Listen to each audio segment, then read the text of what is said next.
ફક્ત સ્ત્રીઓ માટે જ બનાવવામાં આવ્યો છે. પણ જો આપ પુરુષ છો તો પણ કોઈ ચિંતાની વાત નથી. આપ પણ આ વિડીયો સંપૂર્ણપણે નિહાળી શકો છો અને આપના ઘરમાં કોઈ પણ સ્ત્રી, બહેન, દીકરી, માં કે આપની પત્નીને મોકલી શકો છો. અથવા આ વિડીયોમાં અમે આપને જે 40 ઉપાયો બતાવી રહ્યા છીએ તે સ્ત્રીઓ માટે ખૂબ જ ઉપયોગી સાબિત થશે. તો જે પણ સ્ત્રીઓ જે પણ આ વિડીયો નિહાળી રહ્યા છે અથવા મહિલાઓ આ વિડીયોને નિહાળી રહ્યા હોય તે અંત સુધી જરૂરથી સાંભળજો. અને મિત્રો, વિડીયોની શરૂઆત કરીએ તેના પહેલાં એકવાર વિડીયોને લાઈક કરી અને કમેન્ટ બોક્સમાં જય માતાજી જરૂરથી લખી નાખજો, જેથી માતાજીની કૃપા આપના પરિવાર પર બની રહે. પહેલું, જે મહિલાઓ નાભીમાં સરસવના 2 ટીપા નાખે છે તેમના વાળ હંમેશા ચમકદાર રહે છે અને ચહેરો પણ હંમેશા ચમકતો રહે છે. સરસવનું તેલ આયુર્વેદમાં ખૂબ જ ઉપયોગી માનવામાં આવે છે. બીજું, જે પણ મહિલાઓ બપોરે મોડે સુધી સૂવે છે તેમનું શરીર સમય પહેલાં પણ નબળું પડી જાય છે. ત્રીજું, જે પણ મહિલાઓને રોજ ખાટા ઓડકાર આવતા હોય તો તેઓ માત્ર 1 ચમચી જીરું ખાય તેનાથી ખાટા ઓડકાર આવતા બંધ થઈ જશે. તેમજ પાચન શક્તિમાં પણ ફાયદો થશે. ચોથું, પાણીમાં લીંબુને નીચોડીને નહાવાથી તમારી ત્વચા હંમેશા મુલાયમ અને કોમળ રહે છે. પાંચમું, જો તમારું શરીર ખૂબ જ નબળું પડી ગયું હોય તો તમે દૂધમાં બદામ, કિશમિશ અને કેળા મિક્સ કરીને પી શકો છો. તમે એમાં અંજીરના 2 ટુકડા પણ નાખી શકો છો. તેનાથી શરીરને ઘણી બધી ઉર્જા મળે છે અને નબળાઈ દૂર થાય છે. છઠ્ઠું, કાળો ખજૂર ખાવાથી કમરનો દુખાવો થતો નથી અને આપ સવારમાં નરના કોઠે ખજૂરની 1 કે 2 પેશી ખાઈ શકો છો. સાતમું, જો તમારા વાળ વધારે પડતા ખરવા લાગ્યા હોય તો લીમડાના પાનને પાણીમાં ઉકાળીને તે પાણીથી માથું ધોવો. વાળના ખરતા બંધ થઈ જશે. તેમજ ખોડાની સમસ્યા પણ દૂર થાય છે. નંબર 8, જો ચહેરા પર કરચલીઓ પડવા લાગી હોય તો તમે ગ્લિસરીનમાં વિટામિન ઈનું કેપ્સ્યુલ ભેળવીને 1 કલાક તમારી ત્વચા પર લગાડી શકો છો. આનાથી ત્વચામાં ખૂબ જ ફાયદો થશે. 9મું, મહિલાઓ જ્યારે પણ માસિક ધર્મમાં હોય ત્યારે વધારેમાં વધારે પાણી પીવું જોઈએ. તેનાથી શરીરમાં પાણીની કમી થતી નથી અને તેમજ માસિક ધર્મમાં થતો દુખાવોમાં પણ રાહત મળે છે.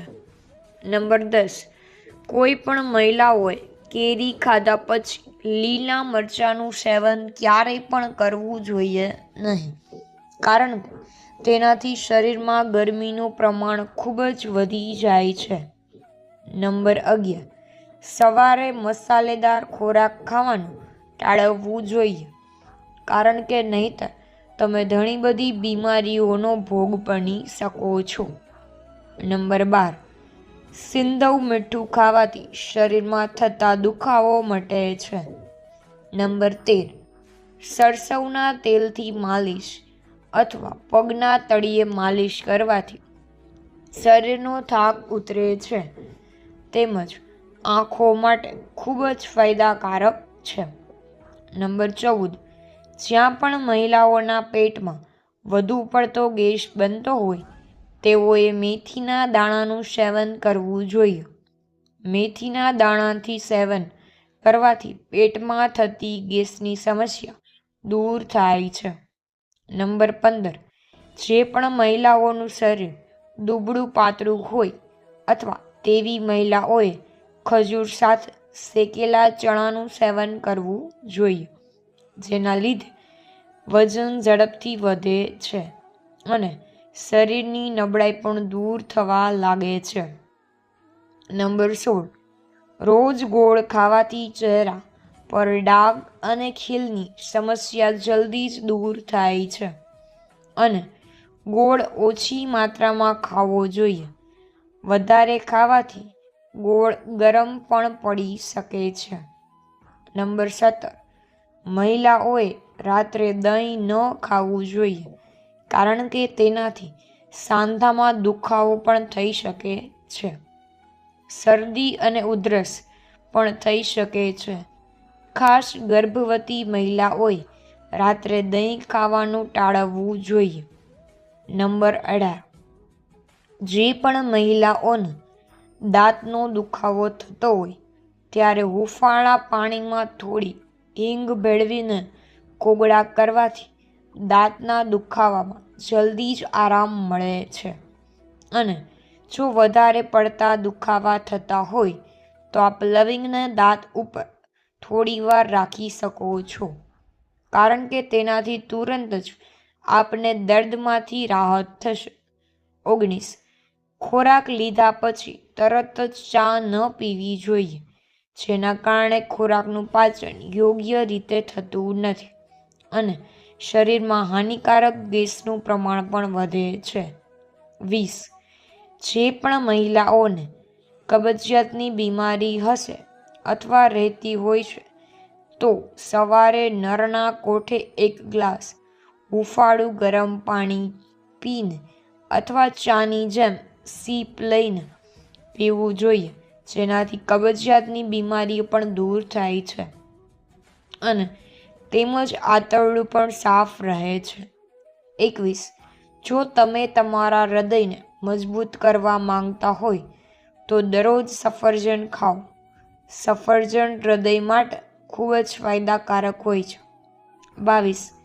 જો તમે રાત્રે ભાત ખાઓ છો તો તમને ઊંઘ આવવામાં તકલીફ થઈ શકે છે અને રાત્રે ભાત ખાવાથી શરીરમાં ગેસનું પ્રમાણ પણ વધે છે.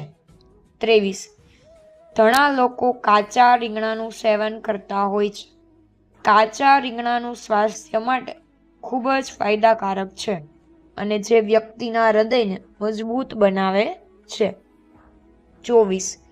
જો તમારા વાળ નાની ઉંમરે જ સફેદ થઈ રહ્યા હોય તો આદુનો રસ વાળમાં લગાવવો, જેના કારણે વાળ જલ્દી સફેદ થતા નથી.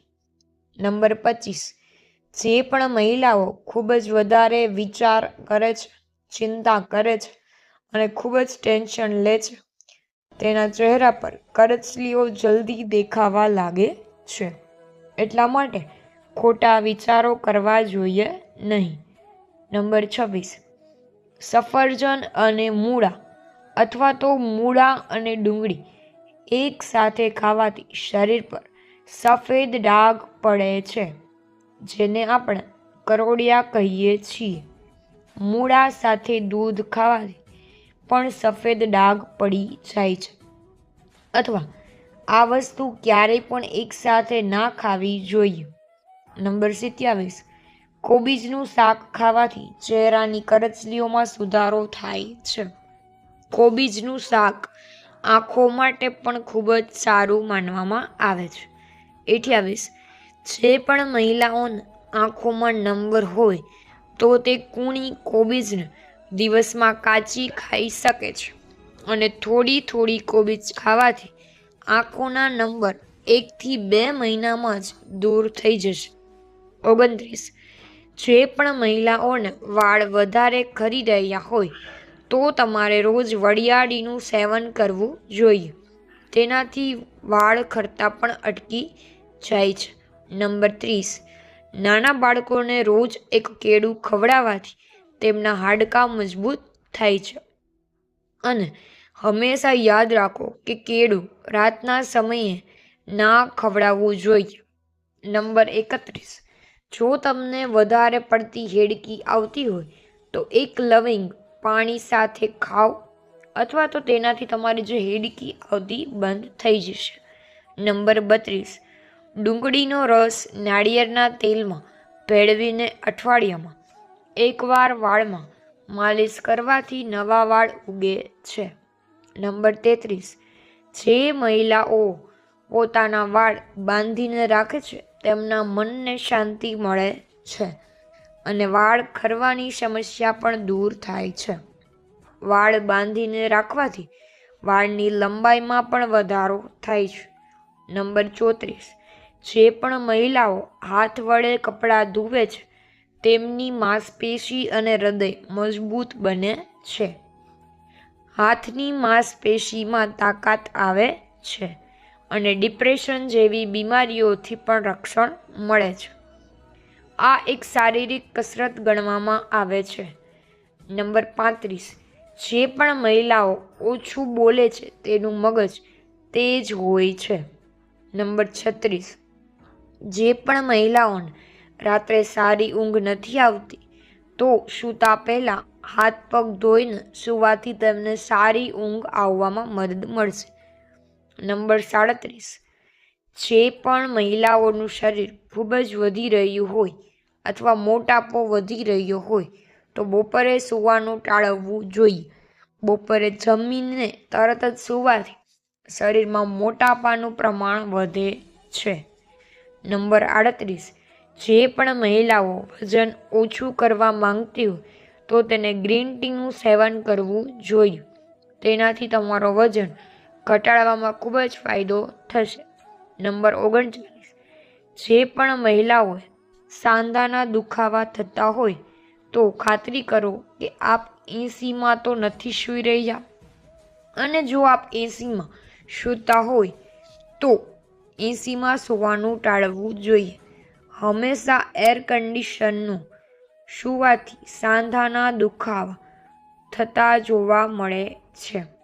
નંબર 40, જે પણ મહિલાઓને વધારે પડતી એસિડિટીની તકલીફ થતી હોય તો ચાનું સેવન ઓછું કરવું જોઈએ અને તેમજ પુષ્કળ પ્રમાણમાં પાણી પીવું જોઈએ.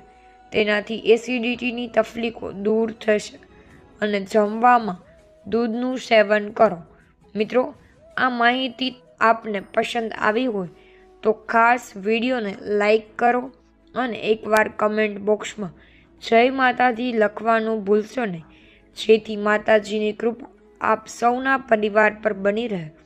તો મિત્રો, જો વિડીયો ગમ્યો હોય તો વિડીયોને લાઈક શેર કરવાનું ભૂલતા નહીં, અને જો તમે ચેનલમાં નવા હોય તો ચેનલને સબસ્ક્રાઈબ કરવાનું ભૂલશો નહીં, જેથી આવા જ વિડીયોની લિંક આપ સૌને મળતી રહે. તો સૌને મારા જય શ્રી કૃષ્ણ અને હર હર મહાદેવ.